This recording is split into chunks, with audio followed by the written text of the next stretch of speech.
Parce qu'un poisson à l'intérieur, il fait 33 degrés au corps du poisson. Oui. Microscopique, si on ne sait pas bien le traiter, le poisson, il est en putréfaction. Les gens ne le savent pas. C'est pour ça qu'aujourd'hui, tous mes poissons qui voyagent d'Europe vers les Émirats, dès qu'ils arrivent dans nos ateliers, on appelle ça un bailliage en saumure froide. On met de la glace et de l'eau, et l'eau est à 0 degré. On rejette toutes les caisses dans les bacs, et on les laisse à peu près 5-6 minutes pour qu'ils se refroidissent au cœur. Il est déjà travaillé en amont, mais je le retravaille pour la sécurité alimentaire.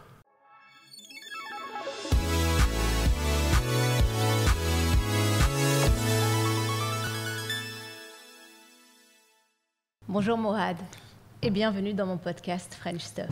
Merci beaucoup, merci de m'accueillir et c'est un plaisir. Avec plaisir. Dis-moi, aujourd'hui, je suis vraiment heureuse de t'avoir parmi nous parce qu'on va parler de ta passion qui est la pêche, justement. De 5 générations. De 5 générations. Avant tout, tu commences à me parler un petit peu de toi? Moi, j'ai commencé à 13 ans. Mon premier bateau, je l'ai eu à 14 ans. Et après, j'ai enchaîné.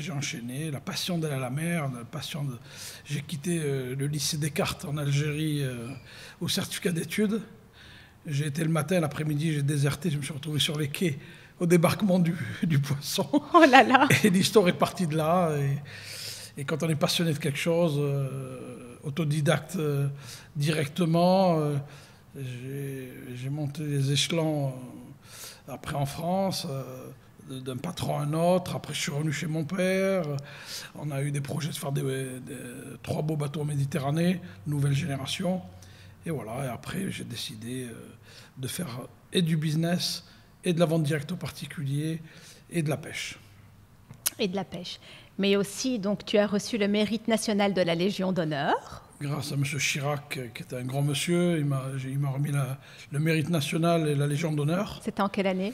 C'était en 2005. En 2005, ça a été une belle récompense de la présidence. Le président Chirac était pour nous, comme je le dis un peu à tout le monde, c'est pas un président, c'est un VRP.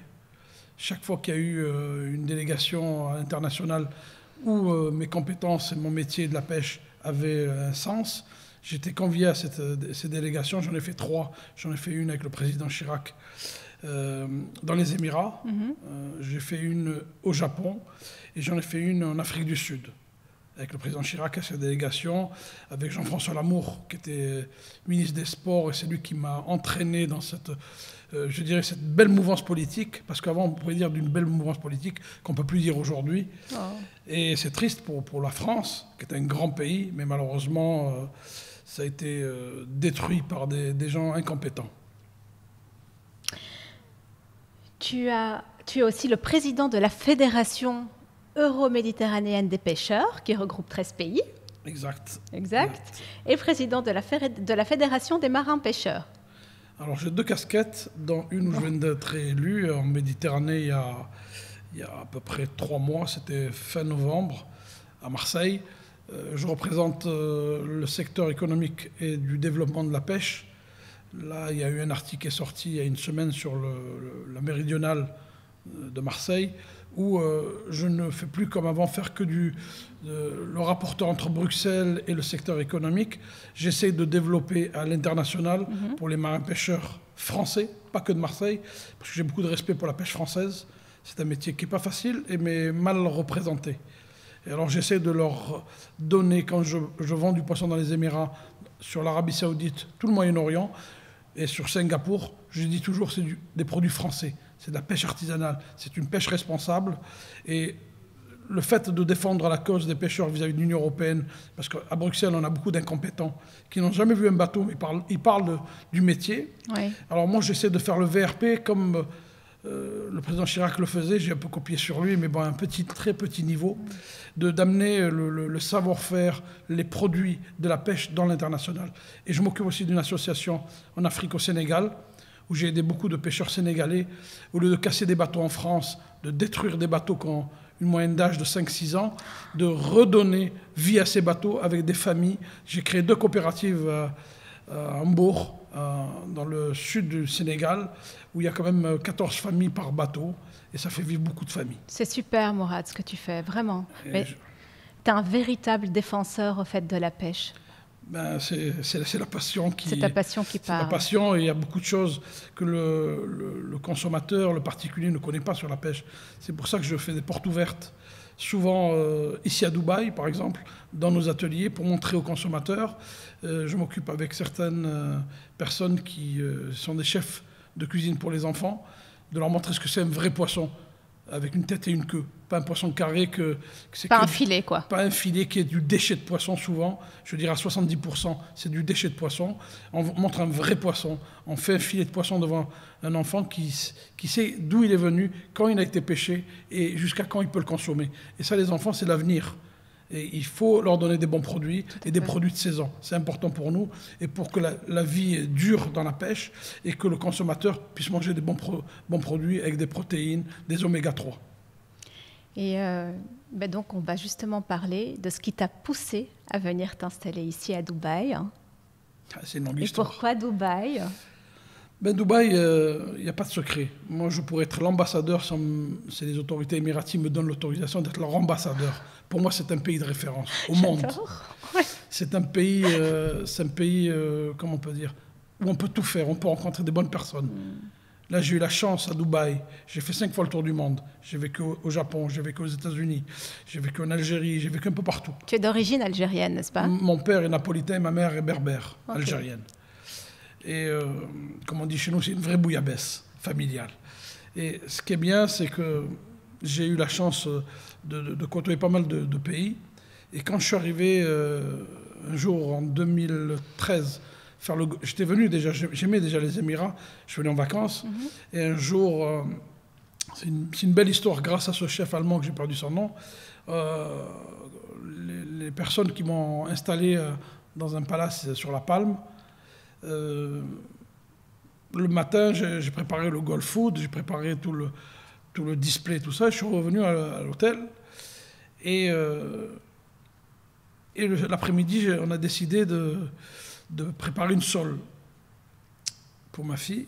Et tout d'un coup, je regarde le poisson venir. Il n'était pas très très beau. J'appelle le sous-chef, je lui dis la sole. Ça va pas. C'est pas possible. Dans un palace comme ça, c'est impossible. C'est même honteux. Et il a pris de haut. C'est normal, c'est l'arrogance de certains chefs qui n'aiment pas être bafoués. À la fin, je dis écoutez, je préfère mieux aller manger un hamburger que enlevez-moi ça. Et je voudrais voir l'exécutif chef parce que c'est pas beau dans un palace de faire ça. Oui, c'est pas digne d'un palace. Tout à fait. Je suis parti, je suis reparti l'après-midi manger à l'extérieur.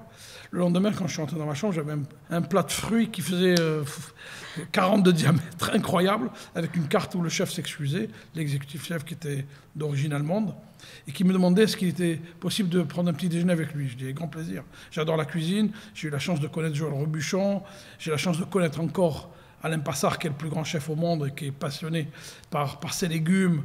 Et de temps en temps, je lui pousse à mettre de la coquille Saint-Jacques de Normandie, du homard bleu de Normandie, du poisson de Méditerranée. Oh, tu nous donnes envie, arrête, Mourad. Et ces choses-là, j'ai appris avec ces gens-là. Ma soeur aussi a quand même 40 ans sur Aix-en-Provence, 40 ans de cuisine. Elle a un très beau restaurant sur Aix. Et j'ai discuté avec ce chef. J'ai dit, vous ne pouvez pas faire des choses comme ça. J'ai déjeuné avec lui le matin, j'ai pris le petit déjeuner. Il s'est excusé et il me dit, ici, on est servi par tel et tel fournisseur, mais on n'a pas la qualité que vous êtes en train de dire. Je dis oui, on a Emirates, on a la chance d'avoir une grande compagnie comme Emirates, qui a 6 heures de vol. Le poisson qui est pêché la veille, on peut l'amener le lendemain à Dubaï. Pourquoi on fait des choses comme ça? Du poisson, pour moi, c'est du poisson qui a été congelé. On ne peut pas faire ça, surtout quand il y a des enfants. Et il me dit, voilà, si demain vous venez travailler le poisson ici, vous allez vraiment faire des heureux et vous-même, vous allez être épanoui. Je dis, écoutez, je vous invite au Gulf Food, venez voir ce que je présente comme produit. Le lendemain, il est venu avec son sous-chef, toute sa batterie de cuisiniers. Et ils sont venus, je leur ai fait un exposé sur le poisson, je leur ai expliqué tout. Et après, on a pris une certaine amitié, on a créé une petite amitié rapide. Parce qu'une amitié, ça peut se construire rapidement quand on sent les bonnes ondes. Et c'est bien passé avec lui, les bonnes ondes sont bien passées. Et je suis rentré après le Gulf Food, je suis rentré en France. Et au bout de 2 mois, je commence à avoir un peu la pression politique qu'on nous empêchait de travailler, qu'on nous empêchait de faire notre métier. Et à un moment, j'ai dit, ça ne peut pas durer. Ça ne peut plus durer parce que à Marseille, il y a une semaine de Mistral, de vent et de mauvais temps, et on ne peut pas rester le week-end amarré, c'est pas possible. Et un jour, j'ai décidé de sortir le week-end, et ça a été le vase qui a débordé. Et je sors, et je me fais contrôler par la gendarmerie. Mais du harcèlement comme j'ai jamais vu. Wow. Interdit de sortir le week-end. Je dis, mais monsieur, toute une semaine, il a fait mauvais. Il faut bien qu'on amortit notre entreprise. On n'a pas de week-end, normalement. Et ça a été des semaines et des mois comme ça. Et à la fin, j'ai décidé, je dis, je vais rentrer à Dubaï, je vais voir si je peux faire quelque chose. Et j'ai rencontré des bonnes personnes d'origine libanaise qui étaient très forts dans le fromage, qui sont toujours très forts dans le fromage et dans les produits secs, dans l'huile d'olive de qualité, la farine de label. Et moi, j'ai dit, ces gens-là, un atelier comme ça où ils sont passionnés par leurs produits, du fromage de qualité, de l'huile, de la farine organique, ça. Et un chef m'a présenté à eux. Et ces bonnes personnes m'ont dit, pourquoi on ne ferait pas un deal ensemble, faire un partenariat de créer Promar, ce qui existe, Promar Seafood. Et je suis parti de là, j'ai créé la division Promar Seafood, et c'est parti comme ça, et j'allais voir les chefs, je rentrais dans les cuisines. De fil en aiguille. Voilà, et les chefs, ce qu'ils aiment ici, tous les chefs, ils aiment bien parler avec quelqu'un qui est producteur, pêcheur. Je ne viens pas en tant que supplier vendre un produit. Moi, quand je vends un produit, je fais une histoire. Et c'est toi qui vas le vendre. C'est moi qui va le vendre. C'est moi qui présente le produit en disant quand il a été pêché, d'où il vient, quel bateau, la traçabilité complète. Virtuellement, je le donne au chef. Oui, c'est de la transparence. Et voilà, si le chef est passionné, il est obligé de prendre ce produit. Voilà, et je dirais 40 ou 45% des chefs ici passionnés me suivent, et c'est pour ça que je me suis installé. Et c'est pas que pour le travail, c'est pour la paix sociale, pour la sécurité, pour le respect. Et ici, c'est un pays où on vous respecte quand vous travaillez. En France, on ne vous respecte pas. On nous respecte et on a la sécurité surtout. La sécurité, ça, on n'en parle même pas. Je ne ferme même pas la voiture ici. Je ne ferme même pas la voiture, je n'ai pas de doute. En France, quand j'arrive, je rentre chez moi, je dis, est-ce que j'ai fermé la voiture? Il faut mettre nos sacs à main dans le coffre, voilà, c'est lamentable. On est tout le temps stressé. Tout à fait. Aujourd'hui, les chefs d'entreprise sont moins respectés qu'un voyou en France. Ici, si vous dérapez ici, il y a une règle, il faut la respecter. Et cette règle, je l'adore. Voilà. Regardez le Covid comme il est. C'est pour ça que j'ai dit à un de mes amis, un Émirati, respect pour votre pays. Regardez le Covid. On fait du cinéma de partout en Europe. Ici, on fait peur à tout le monde. Ici, personne ne parle. Ici, il y a une règle. Il faut mettre le masque. Il y a des distances à respecter. Regardez l'Expo. Voilà un exemple de l'Expo. Regardez le Golf Foot 2020. On était en plein Covid. J'aurais jamais cru que les Émirats, pendant que le monde entier était fermé, les Émirats ont ouvert le Golf Foot. Et à partir de là, j'ai dit, c'est vraiment un bon pays et c'est bonne gouvernance. Et je dis merci à toutes les institutions émiraties d'avoir fait de Dubaï un paradis sur terre. C'est un vrai paradis. Voilà. Ça, moi, je le confirme. Hein. Et c'est sincère. Ouais. C'est sincère parce que je le vis. Et quand j'atterris, quand je viens d'Europe, et quand j'atterris à Dubaï, c'est pas le même air que je respire. Dis-moi, Mourad, donc tu portes beaucoup d'importance à défendre la pêche artisanale. Quand on s'est rencontrés, tu m'as dit que c'était important, que les bateaux ne doivent pas rester plus de 6 heures en mer, et aussi que tu es contre la pêche au filet, sauf pour les grandes mailles.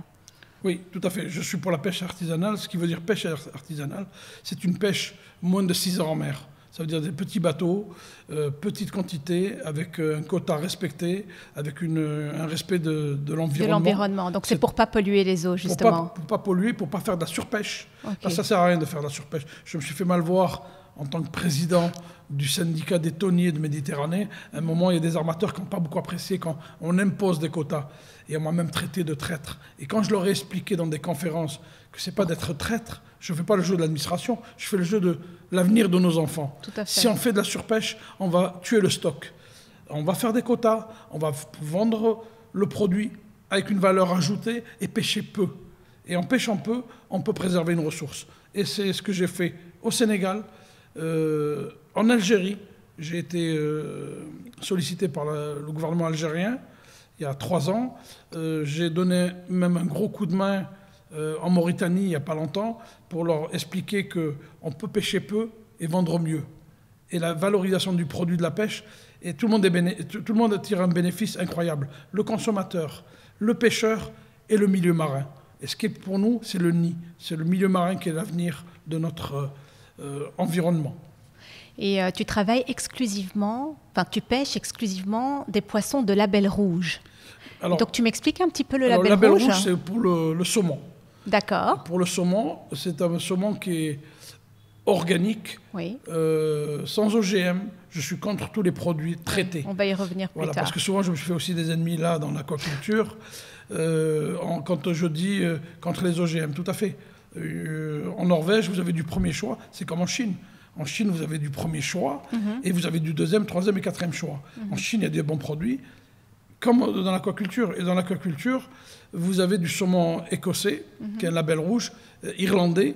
Il n'y a pas d'OGM, il n'y a pas d'antibiotiques, il n'y a pas de produits chimiques pour le conserver et pour le faire grandir. Tandis que dans d'autres pays, vous avez du saumon qui est une capacité, mettons une cage de reproduction qui fait entre 100 et 300 tonnes, on en met 500. C'est comme si on vous mettez dans un bus où il y avait une capacité de 50 personnes et on va mettre 200 personnes. Oui, c'est pas possible. C'est pas possible. Ou alors on respire mal, ou on respire les bactéries des autres personnes qui sont malades, et on revient un peu comme le corona. C'est pour ça qu'il faut se protéger. Et là, en Écosse, une ferme, une capacité de 30 tonnes, c'est 30 tonnes, c'est pas 50 tonnes. Et c'est pour ça qu'on travaille sur du label rouge pour l'aquaculture, et on travaille sur du poisson de Méditerranée et de l'Atlantique, de ligne, et de petites barques, petits bateaux de pêche qui pêchent moins de 6 heures à terre. Et c'est important de travailler le poisson en amont, glacer, pêcher et conditionner. Et c'est ça la force d'un poisson de qualité. Mais dis-moi justement, pour tous ces poissons en mer, les poissons sauvages, on trouve aussi donc pas mal de métaux lourds dans le poisson, tels que le mercure. Tout à fait. Et justement, la semaine dernière, tu m'as dit qu'il fallait saigner le poisson à vif. Alors, pas tous les poissons ont des métaux lourds, il faut bien faire la différence. Oui. C'est tout ce qui est poisson pélagique, tout ce qui est poisson qui est sur, la flottaison de l'eau. Et tout ce qui est en benthique, c'est-à-dire dans les profondeurs des océans, là, vous avez très très peu ou pas du tout de métaux lourds et de mercure. Tandis que tout ce qui est thon, tout ce qui est espadon, tout ce qui est marlin, tout ce qui est maquereau, souvent, c'est le sang qui donne ce mercure. Et regardez les Japonais, à un moment, je rigolais avec mon ami Kimura, qui est un des plus grands industriels, et qui a les plus gros restaurants à Tokyo. C'est lui qui fait l'achat des thons à 12 millions d'euros et à 1,3 million d'euros. Cet argent sert aux œuvres qualitatives de Fukushima. Il aide beaucoup les gens. Les journalistes en France font la une des journaux. Regardez, le prix du thon, c'est le prix d'une Ferrari. Non, c'est qu'ils interprètent mal cette vente. On offre ce thon à M. Kimura, qui le vend pour aider les gens qui sont dans les difficultés de Fukushima, qui ont tout perdu. Et depuis 5 ans, c'est cette vente aux enchères qui fait. Et M. Kimura, une fois en rigolant, dans son restaurant à Tokyo, je lui ai dit « Vous n'êtes pas musulman ?» Il me dit « Pourquoi ? On n'est pas musulman. » Je dis « Chaque poisson que je vois dans vos ateliers, vous le saignez. » C'est incroyable. Et alors, il m'a expliqué. J'ai beaucoup appris à Tokyo. Vous savez, avec mon père, je vais faire une bref, on pêchait, on glaçait, et c'était basique. Au Japon, on a appris à respecter le poisson. Un poisson, c'est sacré. C'est sacré, c'est très important pour le Japonais. Quand je suis arrivé les premiers mois, j'ai pris des coups de mise à l'ordre, parce que je travaillais un peu comme comme à Marseille, comme en Méditerranée, un peu à la pirate.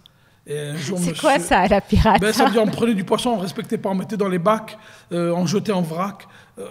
À Tokyo, vous l'alignez bien dans les caisses, 12 pièces par caisse, c'est pas 24 pièces. Nous, dans une caisse que normalement on met 12 pièces, on en mettait 24, c'est un manque de respect au produit. Oui. Et on mettait que de la glace, on croyait qu'il était frais. En vérité, il n'est pas frais, parce qu'un poisson à l'intérieur, il fait 33 degrés au corps du poisson. Oui. Microscopique, si on ne sait pas bien le traiter, le poisson, il est en putréfaction. Les gens ne le savent pas. C'est pour ça qu'aujourd'hui, tous mes poissons qui voyagent d'Europe vers les Émirats, dès qu'ils arrivent dans nos ateliers, on appelle ça un bailliage en saumure froide. On met de la glace et de l'eau, et l'eau est à 0 degré. On rejette toutes les caisses dans les bacs, et on les laisse à peu près 5-6 minutes pour qu'ils se refroidissent au cœur. Il est déjà travaillé en amont, mais je le retravaille pour la sécurité alimentaire. ce que j'ai appris au Japon. Et pour revenir au mercure, quand on saigne le poisson, il se vide de son sang. Il se conserve mieux et il n'y a plus de mercure. Il y a plus de... Mais le mercure ne se... Je t'avais demandé si le mercure ne se situait pas dans la chair, justement. Jamais de la vie, jamais de la vie. Le mercure, il est dans le sang. Quand il coagule, c'est là où le mercure se développe. Ouais. Ça vient du sang. La chair, non. La chair, elle peut être polluée par le sang quand il coagule. Regardez, on va en recevoir d'ici 15 jours. Je vais t'inviter à venir voir comment on coupe un thon. Avec plaisir. Et tu vois, dans le cœur du thon, il est noir, parce qu'il n'a pas été travaillé en amont. Il n'a pas été saigné sur le bateau. Il faut le saigner tant qu'il est vivant. Il y a la nageoire dorsale. Il faut, c'est un peu violent ce que je vais dire, il faut rentrer le couteau jusqu'au cœur. Et la dernière raie vers la queue, il faut prendre le couteau, aller jusqu'au bout. Et là, tant qu'il est vivant, c'est comme une pompe. Il se vide de son sang. Et le poisson souffre moins.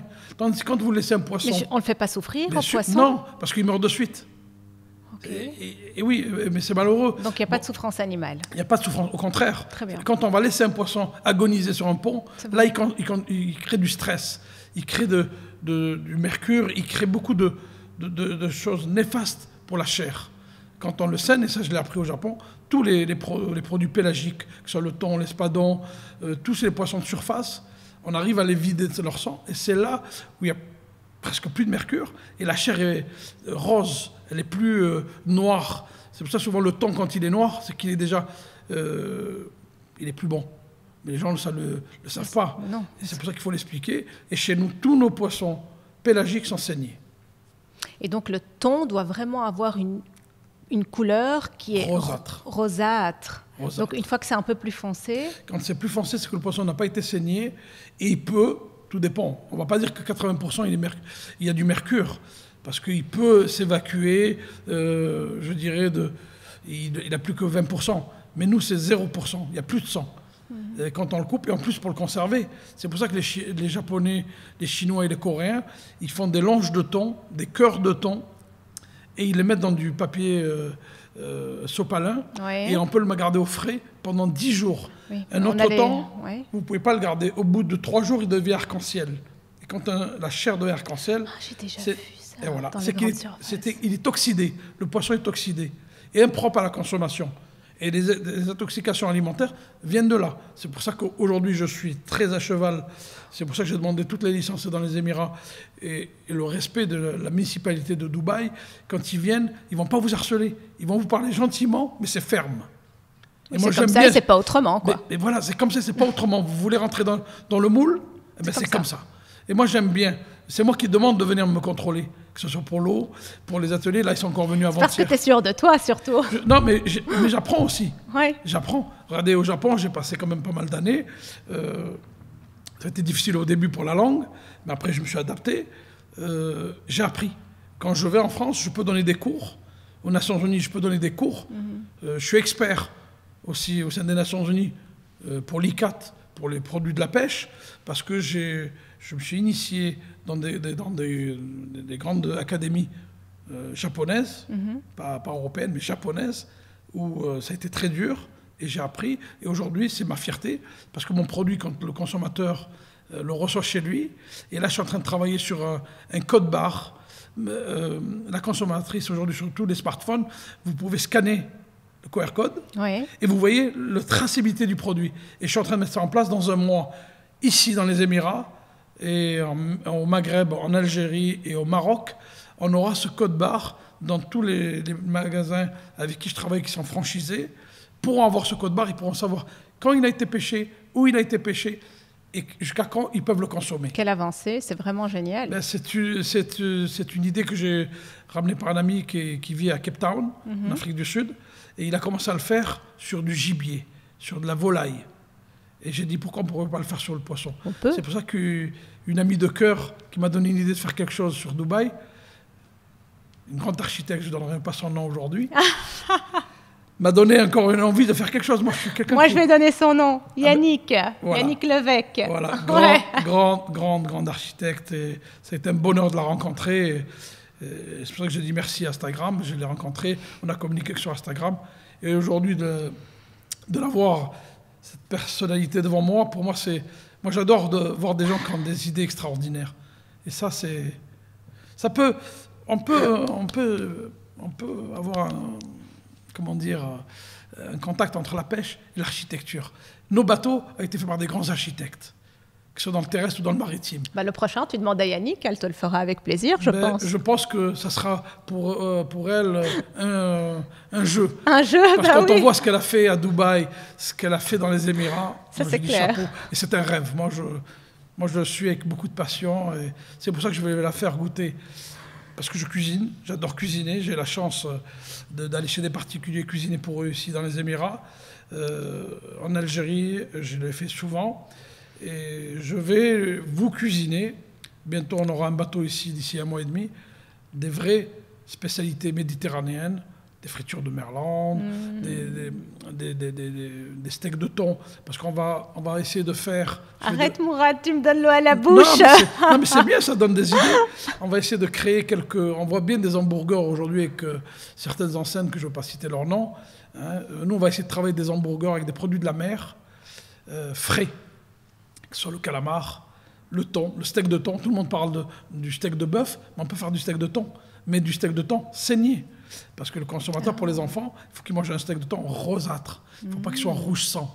Et là, on peut faire beaucoup de belles choses et on reviendra sur le goût et la qualité. Et encore une petite question, qu'en est-il du microplastique qu'on trouve dans les poissons? Alors, là, j'ai monté un petit projet avec des amis qui vivent en Allemagne. Je suis aussi président de la Fédération des déchets en mer et des macrodéchets, la préservation de la ressource à Marseille, où j'ai fait ça il y a quand même, avant que les écologistes qu'on fasse une politique.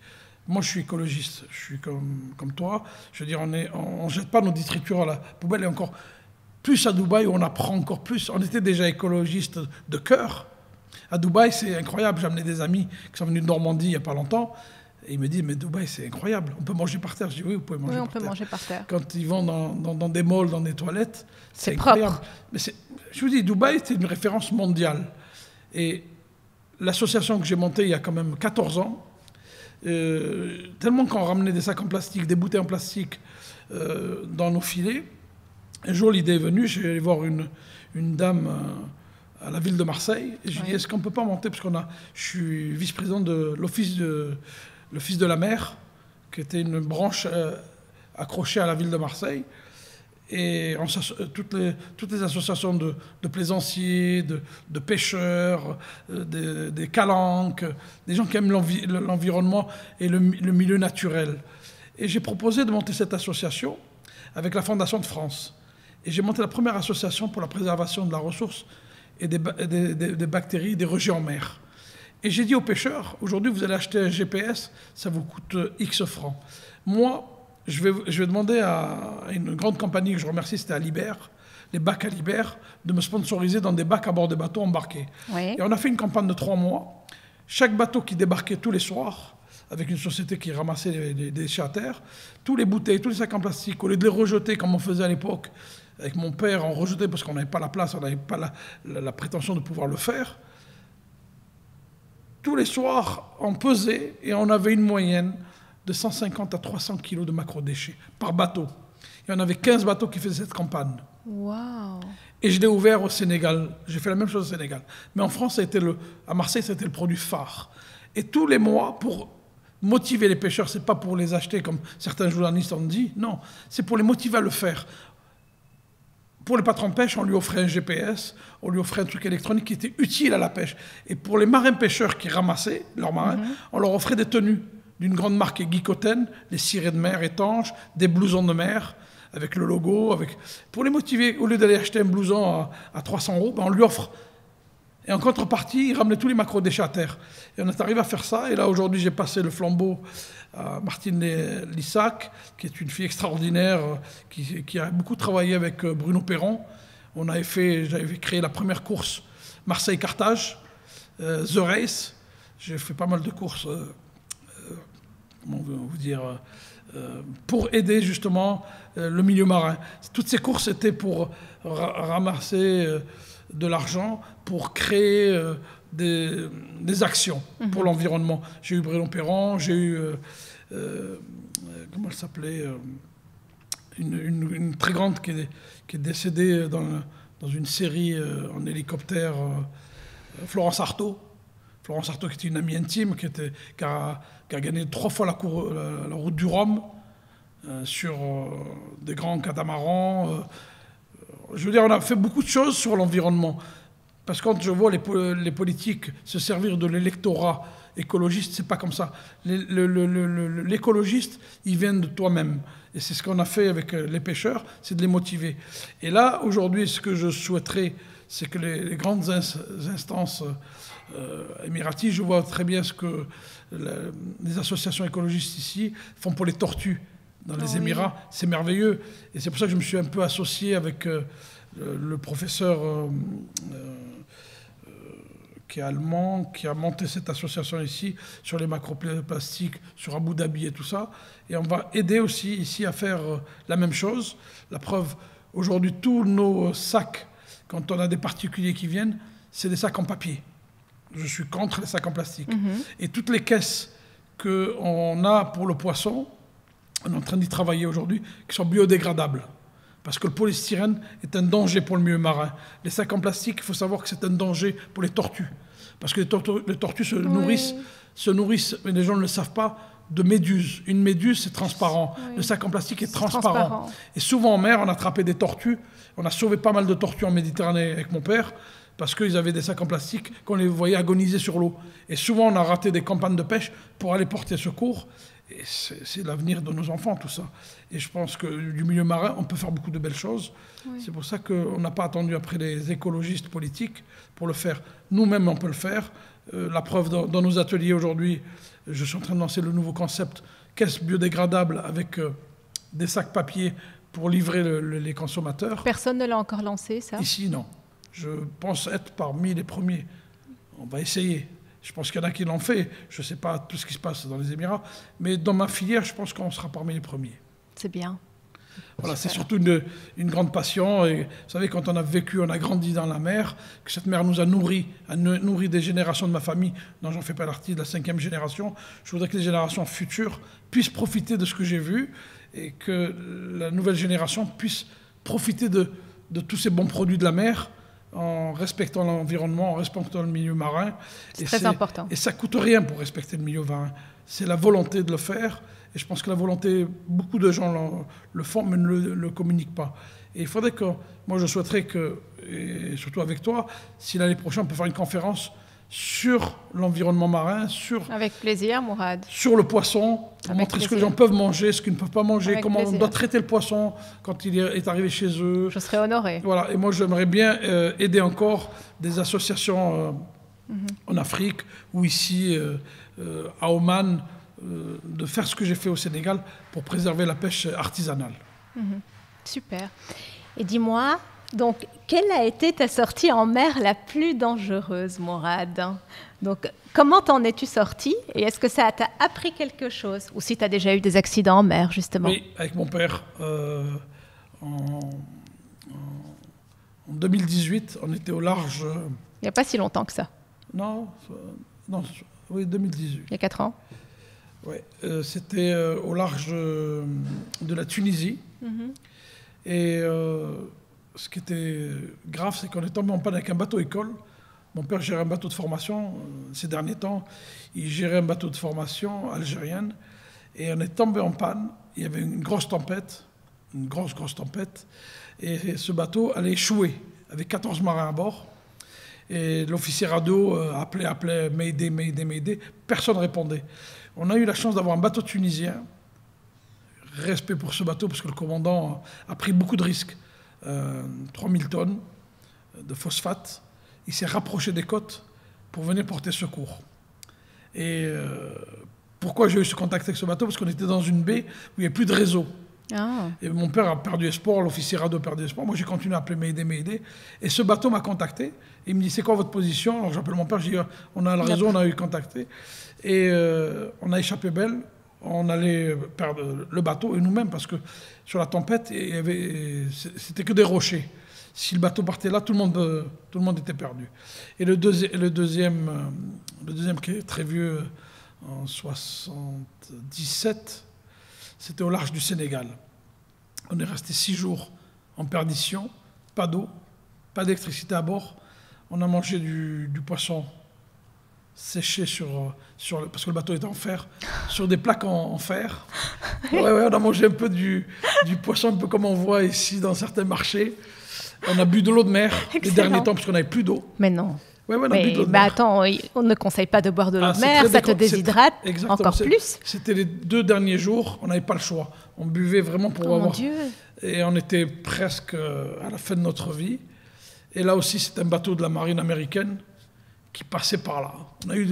On a eu beaucoup de chance. Avec mon père, on a eu beaucoup de chance. C'est un bateau de la marine américaine qui traçait par là et qui est venu à notre secours. Et c'était 2 histoires un peu qui m'ont beaucoup marqué sur la mer. C'est pour ça que je dis, quand on dit on n'a pas peur de la mer, c'est qu'on prend beaucoup de risques et on est inconscient. La mer, c'est très dangereux. La mer, elle peut être calme et 1 heure après, ça peut être un déluge. Et c'est là où je suis traumatisé.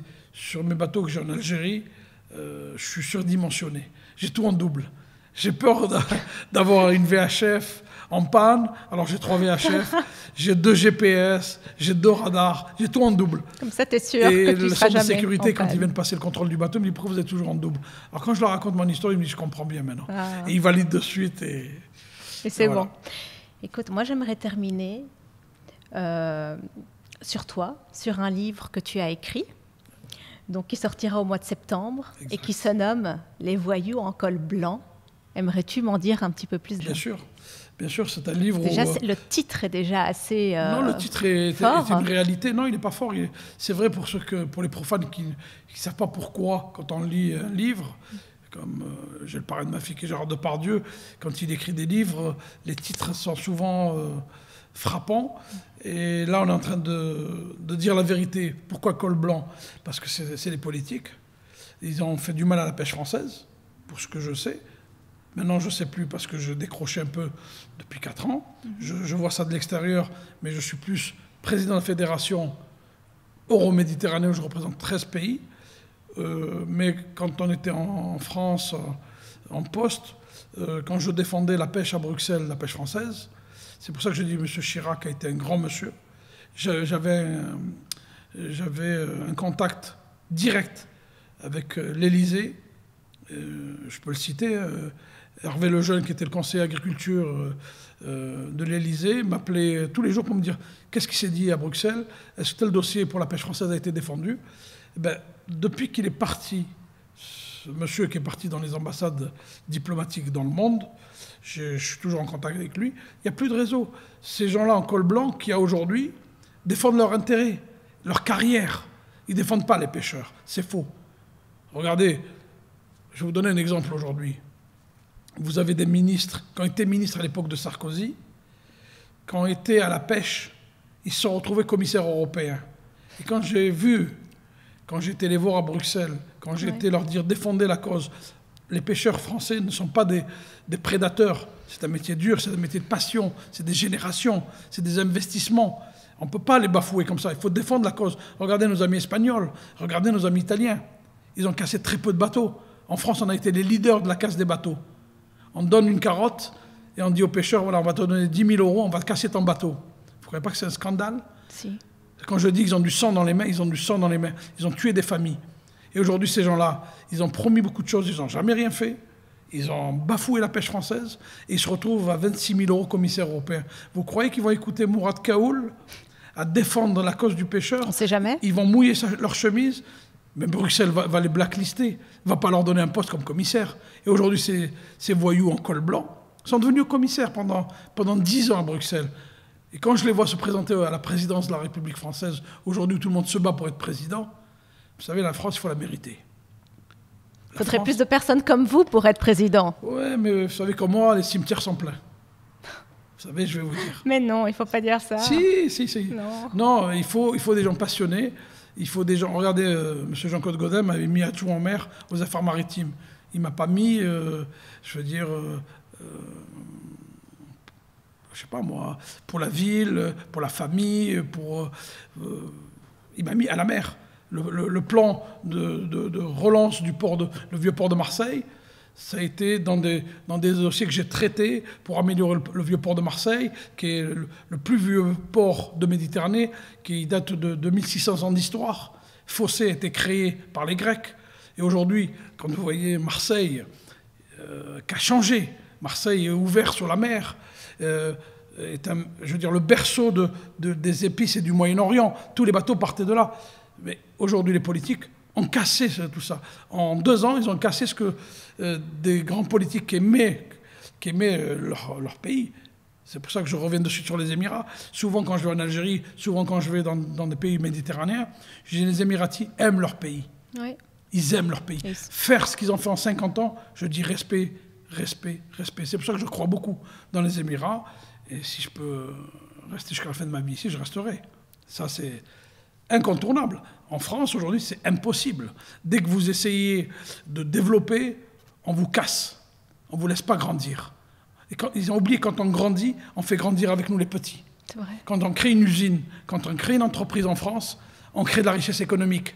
Les politiques écrivent quoi? C'est nous qu'on paye leurs cravates et leurs costumes. C'est avec nos impôts. Ça, ils l'ont oublié. Et c'est pour ça que je dis, dommage, quand je les vois aujourd'hui se battre pour être la présidence de la République, on ne peut pas donner une Ferrari à des nains qui n'arrivent pas aux pédales. Oh, j'adore. Voilà. J'adore. Et pour finir sur une note positive, dis-moi. Je suis toujours positif. Ce que je dis est positif. Hein, pour ceux qui vont se présenter. Non, mais pour ceux qui vont se présenter aujourd'hui à la présidence de la France, je souhaite qu'il y ait un bon président qui sauve la France de ce gouffre.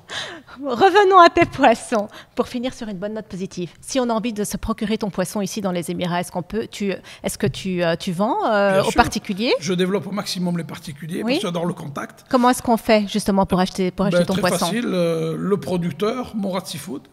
On est sur Instagram, on est sur Facebook. Et donc on peut passer commande? On commande le lundi, le mercredi, il est dans l'assiette de la ménagère. Okay. Moins de 72 heures, le poisson qui a été pêché lundi matin dans les ports français, dans les ports vendéens, dans les ports espagnols, dans les ports italiens, comme la palourde, comme les huîtres, où il y a du savoir-faire, et on fait travailler que les petits producteurs qui sont passionnés de génération en génération. Les opportunistes, super, les industriels qui ont trouvé vraiment de l'argent à faire là-dessus, sans passion du produit, ils n'entreront pas dans ma compagnie et ils n'auront jamais un accès à notre pouvoir commercial. C'est impossible. Très bien. On fait travailler les petits producteurs pour égaler le consommateur. Super. Donc, pour acheter ton poisson, c'est à travers ta page Instagram. Tout à fait. C'est ça? Ok, super. Et je donne même des recettes à n'importe quelle heure du jour et de la nuit. Super, alors. Bah, écoute, moi, je te remercie énormément, Mourad. Moi, je te remercie de m'avoir accueilli. Grâce à ce que tu fais, les gens vont voir la réalité des entreprises, des gens que tu invites sur ton plateau, et c'est grâce à toi que les gens verront plus clair. Ils auront une belle lumière grâce à toi. Merci Mourad, merci. Merci beaucoup et je vous dis à bientôt dans un prochain épisode French Stuff. Salut!